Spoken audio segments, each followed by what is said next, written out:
வணக்கம். யாழ் சிறியின் இரவு நேர பிரதான செய்திகள். செய்திகளோடு இணைந்து கொள்ளும் நான் அந்தோணி பிள்ளை கிரேசியன். முதலில் தலைப்புச் செய்திகள். முகநூலிலிட்ட ஒரு பதிவு வாக்குமூலம் பெறுவதாக அழைக்கப்பட்டு ஒரு வருடத்திற்கு மேல் அடைத்து வைக்கப்பட்ட தமிழன். போருக்கு பின் காணாமல் போனவர்களின் வழக்கு சிஐடிக்கு மாற்றம். 2011ஆம் ஆண்டு யாழ்ப்பாணத்தில் நடந்த சம்பவம் நாடாளுமன்றத்தில் எழுந்த கேள்வி.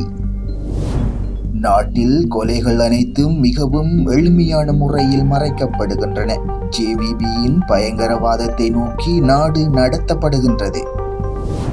விளையாடிக் கொண்டிருந்த 5 வயது சிறுவன் மயங்கி விழுந்து மரணம். சிறுவன் இறந்ததற்கான காரணம் என்ன? பள்ளி வாகனம் மீது மோதிய புகையிரதம். மாணவர்கள் உயிரிழப்பால் பதறும் தமிழக மக்கள். தொடர்பான விரிவான செய்திகள். முன்னாள் அரசியல் கைதியும் போராளிகள் நலன்புரி சங்கத்தின் வவுனியா மாவட்ட தலைவருமான அரவிந்தன் நேற்று பிணையில் விடுவிக்கப்பட்டுள்ளார். இவர் கடந்த ஒரு வருடத்திற்கு மேலாக பயங்கரவாத தடை சட்டத்தின் கீழ் தடுத்து வைக்கப்பட்டிருந்த நிலையில் விடுவிக்கப்பட்டார். 2024 மார்ச் மாதம் விடுதலை புலிகளை ஊக்குவிக்கும் வகையில் முகநூலில் பதிவுகள் இட்டதாக கூறி அரவிந்தன் என்று அழைக்கப்படும் ஆனந்தவர்மன் கைது செய்யப்பட்டார். பயங்கரவாத விசாரணை பிரிவு அதிகாரிகளால் முகநூல் பதிவு தொடர்பாக வாக்குமூலம் பெறுவதற்கு அழைக்கப்பட்டிருந்த நிலையில் அவர் பயங்கரவாத தடை சட்டத்தின் கீழ் கைது செய்யப்பட்டு ஒரு வருடத்திற்கு மேலாக தடுத்து வைக்கப்பட்டிருந்தார். முன்னதாக அவர் கைது செய்யப்பட்டு பல ஆண்டுகளாக அரசியல் கைதியாக தடுத்து வைக்கப்பட்டார். நிலையில் நீதிமன்ற உத்தரவின் பேரில் விடுவிக்கப்பட்டிருந்தார். அதன் பிறகு வவுனியாவில் வசித்து வந்த அவர் போராளிகள் நலன்புரி சங்கம் என்ற அமைப்பின் மூலம் சமூக பணிகளில் ஈடுபட்டு வந்தார் என்பதும் குறிப்பிடத்தக்கது. தற்போது அவர் மீண்டும் பிணையில் விடுவிக்கப்பட்டுள்ளார். லலித் வீரராஜ் மற்றும் குகன் முருகானந்தன் ஆகியோரின் காணாமல் போனமை தொடர்பான விசாரணை குற்றப்புலனாய்வு திணைக்களத்திடம் ஒப்படைக்கப்பட்டுள்ளதாக அரசாங்கம் அறிவித்துள்ளது. 2011 டிசம்பர் 10 யாழ்ப்பாணத்தில் காணாமல் போன லலித் வீரராஜ் மற்றும் குகன் முருகானந்தன் ஆகிய 2 அரசியல் செயற்பாட்டாளர்களின் உறவினர்களால் ஆட்கொணர்வு மனு தாக்கல் செய்யப்பட்டது. இந்த வழக்கு கடைசியாக 2014ஆம் ஆண்டு மல்லாக நீதவான் நீதிமன்றத்தில் விசாரிக்கப்பட்ட நிலையில் விசாரணையில் எந்தவித முன்னேற்றமும் ஏற்படவில்லை என்று அச்சிவேலி போலீஸ் நிலைய பொறுப்பதிகாரி 17 சந்தர்ப்பங்களில் நீதிமன்றத்துக்கு வழக்கு தொடர்பான உண்மைகளை பதிவு செய்துள்ளதாகவும் பொது பாதுகாப்பு அமைச்சர் ஆனந்த விஜயபால பாராளுமன்றத்தில் குறிப்பிட்டார். வழக்கின் முன்னேற்றம் குறித்து ஜூன் 3 அன்று பதில் போலீஸ் மா அதிபர் அச்சிவேலி போலீஸ் மற்றும் யாழ்ப்பாண பிரிவு குற்றப்பிரிவு அதிகாரிகளிடம் விசாரித்ததாகவும் அதன்படி வழக்கு தொடர்பான அனைத்து கோப்புகளும் ஜூன் 11 அன்று குற்றப்புலனாய்வு திணைக்களத்துக்கு அனுப்பப்பட்டதாகவும் அமைச்சர் விஜயபால விளக்கம் அளித்தார். இந்த விசாரணையை இனிமேல் சிஐடியின் கொலை மற்றும் ஒழுங்கமைக்கப்பட்ட குற்றப்புலனாய்வு பிரிவு கையாளும் மற்றும் அமைச்சர் உறுதிப்படுத்தினார். அழகை நீதி மற்றும் சிவில் பாதுகாப்பு தொடர்பான துறைசா மேற்பார்வை குழுவின் தலைவர் பாராளுமன்ற உறுப்பினர் நஜித் இந்திக பாராளுமன்றத்தில் எழுப்பிய கேள்விக்கு பதிலளிக்கும் போது அமைச்சர் விஜயபால இந்த தகவலை வெளியிட்டார்.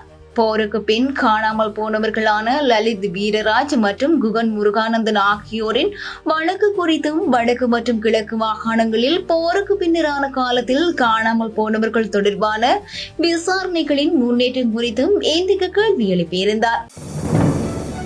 நாட்டில் விடுதலை புலிகள் பயங்கரவாதம் தீவிரமாக இருந்ததை விட தற்போதைய நிலை மிகவும் மோசமான நிலையை எட்டியுள்ளது என ஸ்ரீலங்கா பொதுஜன பெரமுனவின் பொதுச் செயலாளர் சாகர காரியவம்ச தெரிவித்துள்ளார். ஸ்ரீலங்கா பொதுஜன பெரமுன தலைமையகத்தில் இடம்பெற்ற ஊடகவியலாளர் சந்திப்பு ஒன்றில் கருத்து தெரிவித்த சாகர காரியவசம் இந்த நாட்டில் விடுதலை புலிகள் பயங்கரவாதம் தீவிரமாக இருந்ததை விட மோசமான நிலைமை எட்டியுள்ளது.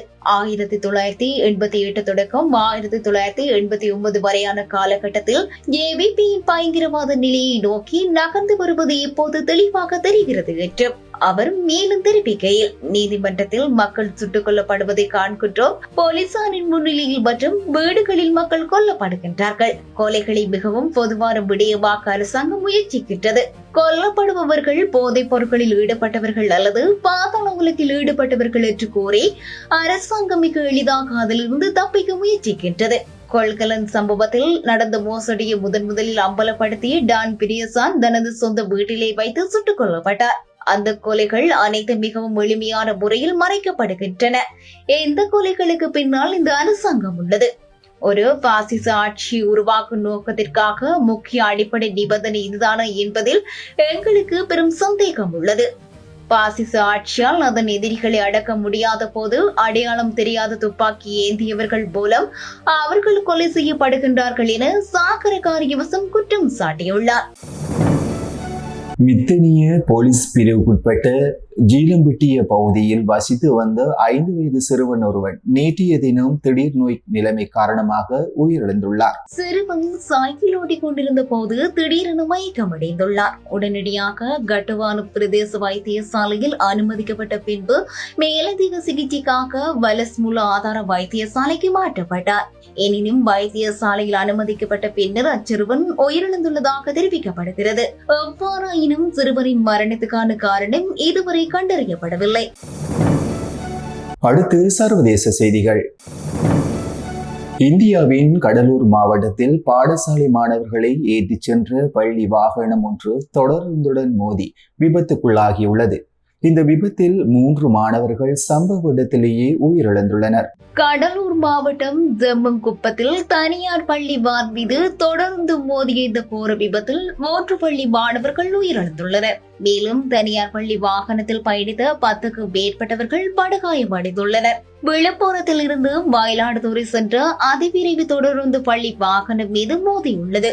தொடர்ந்து மோதிய வேகத்தில் பள்ளி வாகனம் சுமார் 50 மீட்டர் தூரம் வரை இழுத்து செல்லப்பட்டுள்ளது. இந்த சம்பவம் குறித்து தகவல் அறிந்த காவல்துறையினர் விசாரணைகளை மேற்கொண்டு மீட்பு பணிகளில் ஈடுபட்டுள்ளனர். இது குறித்து ரயில்வே துறை விளக்கம் அளித்துள்ளது.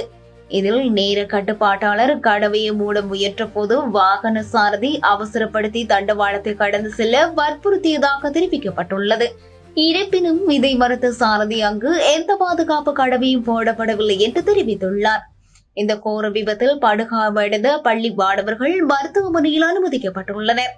காயமடைந்த பள்ளி மாணவர்களின் பெற்றோர்கள் மருத்துவமனையில் குவிந்து வருவதால் பரபரப்பான சூழல் எழுந்துள்ளது. இந்த துயர் சம்பவத்தில் உயிரிழந்த மாணவர்களின் குடும்பங்களுக்கு தமிழக முதலமைச்சர் மு.க. ஸ்டாலின் தலா 5 லட்சம் ரூபாய் நிவாரணம் வழங்கப்படும் என அறிவித்துள்ளார்.